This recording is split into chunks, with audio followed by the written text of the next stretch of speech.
With EA Sports College Football 25 on the horizon, more and more people are flocking to old NCAA games in the meantime to prepare themselves for the day they never thought was going to come. Well, NCAA 14 is certainly one of the most college football fans will flock to. There is another installment in the series that has caught the attention of many, not only because it's a classic, but also because it has recently evolved into something more magical, something that is much more similar to the college football landscape we see today. And that game is NCAA 06, or as it's been called lately, NCAA Next 25. Before I get into what NCAA Next 25 is, it is worth noting that NCAA 06 is arguably the best college football game of all time. Whether it was its fast gameplay, shifty juke moves, Reggie Bush's unstoppable abilities, there's something special there that NCAA 14 just doesn't have. Maybe it's the package as a whole, but it also allowed players to create schools entirely offline. Lee Corso and Brad Nessler also had unforgettable, playful commentary. Recruiting players using everything from thoughtful pitches and strategies was also memorable. But let's not forget, also having one of the best soundtracks ever in college football history is also a memorable thing. A fuse between indie rock and hip-hop that very much mirrors the sort of music that you hear on a college campus today, featuring everything from The Clash, De La Soul, and the Pixies. Fast forward to today, and NCAA 06 has found a brand new life again thanks to a team of modders who have built what they call NCAA Next. This is a mod of the original game that does far more than just provide roster updates and jersey updates. Heck, it may even do more than NCAA 14 itself. The result, a full-fledged 2025 college football game with everything from NIL recruiting, the transfer portal, an expanded soundtrack, updated conferences, menus, polls, jerseys, coaches, players, bowls, and oh, did I mention there's a 12-team college football playoff? But as great as it sounds, is it all it's cracked up to be? Well, let's find out.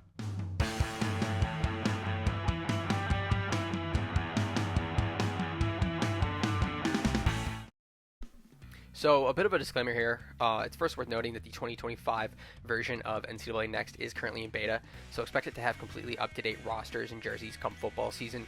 For now, though, still expect much of the 2023-2024 season assets, so a lot of the players from last year and jerseys are in this game as well. Obviously, that will change over time. Also, I want to get into one major con about NCAA Next 25.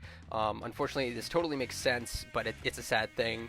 The race for the Heisman unfortunately had to be removed by the modders just because there's so much content in Dynasty mode, obviously way beyond the jerseys and the rosters. And so let's take a look at where and why there is so much content in Dynasty mode. So one of the big notes here, when you first start your dynasty, you're going to notice there's a lot more teams to choose from. This is because the modders were able to essentially take all the teams that were in the FCS at that time in 2006 and move them over to the FBS. This includes teams like UNC Charlotte, Coastal Carolina, Sam Houston State, Liberty, and many more. And don't you worry, those who are fans of the Texases, the USCs, the Oklahoma, the UCLAs, conference realignment in this game is very modernized. You're going to have everything up to date, which includes Texas and Oklahoma going to the SEC, USC and UCLA going to the Big Ten, and very much more, very much more. For instance, I had a dynasty with Penn State, of course, as my favorite team, and I saw UCLA during my schedule. I played them in the Big Ten championship. I played them in the college football playoffs, which makes me realize we're going to have one heck of a college football season coming up very soon. Now, getting into the meat and potatoes of it all when it comes to Dynasty, recruiting also takes a major leap in the mod. In-season recruiting is still very much the same with the old school point system where you decide on spending your limited amount of recruiting points in order to either pull in a few big 5-star fish or pull in a massive amount of lower ranked recruits. Either way, you can't go wrong with your strategy, as when the offseason comes around, you can not just sign the unsigned recruits left over, but also veteran players who opted for the transfer portal. This is obviously exciting to see in 06, especially as you can build up a Group 5 school into a powerhouse in just a few seasons, though don't expect the portal to be full of superstars. For me, at least, I'm seeing that it's been filled with sophomores and juniors who have actually opted to go for the portal because they were redshirted the previous season, which doesn't necessarily mean they're going to be good or bad. You just kind of have to risk it for the biscuit when they're on your team and you find out that that 5-star transfer portal player turns out to be at 68 or something along those lines. Now, we can all probably agree on one thing. The point system is a bit unrealistic. Thankfully, NCAA Next does do a good job of adding more heart to recruiting. In the offseason, typically in NCAA 06, this is where you'll be offering unique pitches, spending your points on sending coaches to see players, vice versa. Better yet, you can choose whether your coach pitches them on location, program, prestige, and much more. Yes, these were just features in 06. They still return to NCAA Next. However, in this game, you also have the option to pitch NIL assistance. Now, bear in in mind, you won't actually be offering a customizable sum of money to players, but it is cool to see this option as a pitch because it works stunningly well a majority of the time. If you're a weirdo like me, obviously the smallest of details is going to be a big thing to you, and what they did in the menus here is also an excellent touch. For instance, when one of the best features in 06 was the Sports Illustrated magazine covers, which were featured in pretty much every screen during Dynasty mode, mentioning some of the biggest stunners each week. This time around, the modding team has opted to change this to the athletic covers, which is a much more, I guess, relevant magazine nowadays, and also has some references to the college football playoffs, which is really cool to see. So one oddity when it comes to the 12-team playoff, as you'll probably noticed in Dynasty mode, is that not all of the games that you play throughout the playoff are going to show in your team's schedule. And so to avoid feeling stuck, for instance, when you're trying to go from round to round, I would highly recommend going through the weekly games menu, as you'll be able to see your opponent and play them from there. So if anybody's ever feeling stuck, I just wanted to give you guys a heads up there. And like I mentioned before, NCAA 06 had such a memorable soundtrack. I remember being, I think, 10 at the time when the game first came out. Yes, I'm a 90s baby. And I realized that my tastes are all about punk and hip-hop, and it was because of this game. And thankfully enough, NCAA Next Team, I know it sounds crazy, but they actually added more songs into the soundtrack. At first, the thought of that, I was like, don't mess with the soundtrack here, but it's actually the perfect blend of punk and hip-hop still. So they add on to NCAA 06's soundtrack with additional titles such as Andrew WK's Party Hard, Linkin Park and Busta Rhymes' We Made It, and White Stripes' Seven Nation Army. Now, obviously, as amazing as it is to have a 12-team college football playoff in NCAA 06, which is still unbelievable to think about, I think most people are going to gravitate towards this game when they see the gameplay and they see all of the detailed stadiums, all of the players, coaches, all of the updated stuff. And there's so much detail on the field that the textures folder that you're going to need to see everything here is about 12 gigabytes in size. And what does this mean for when you boot up the title? Well, let's run through some examples, shall we?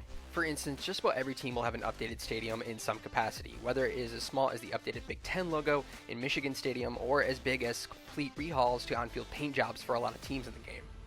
Heck, even bowl game stadiums have the new college football playoff logo, as well as their latest sponsor painted all over the field.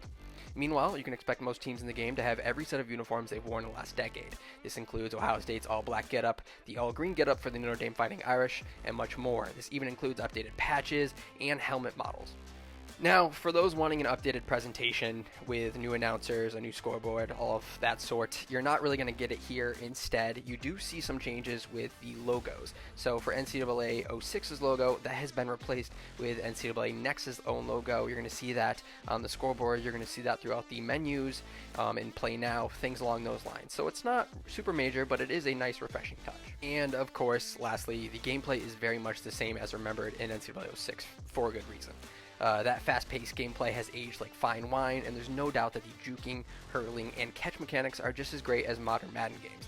That said, one nice addition to each team is updated playbooks, so expect some extra plays to pick from when you're trying to get more creative. So let's make one thing clear. Overall, this is in no vein a replacement for College Football 25, but overall I could see NCAA Next being something that gives people a break from it.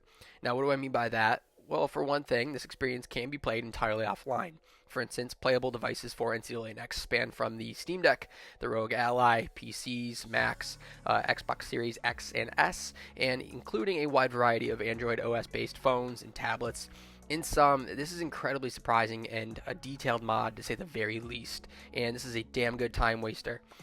There is an updated take to almost everything in the game, and it isn't for the sake of modernizing it. Each added feature simply makes the game better while also sticking to what made NCAA 06 so great. Now, I do know that I probably will get some questions regarding how I'm playing this, how do I set it up, things like that. So I'll go ahead and say that I have NCAA Next downloaded onto my Logitech G Cloud while running the Ether X2 PS2 emulator.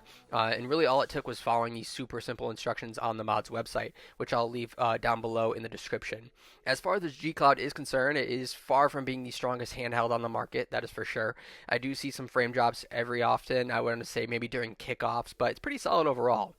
Lastly, I do want to give a quick shout out to everybody on the NCAA Next Team, and although College Football 25 is bound to keep many fans glued to it for a long time, I hope they do keep doing this for a while because it is giving a classic title some great fan service, and this is the most fun I've had with a college sports game in very many years.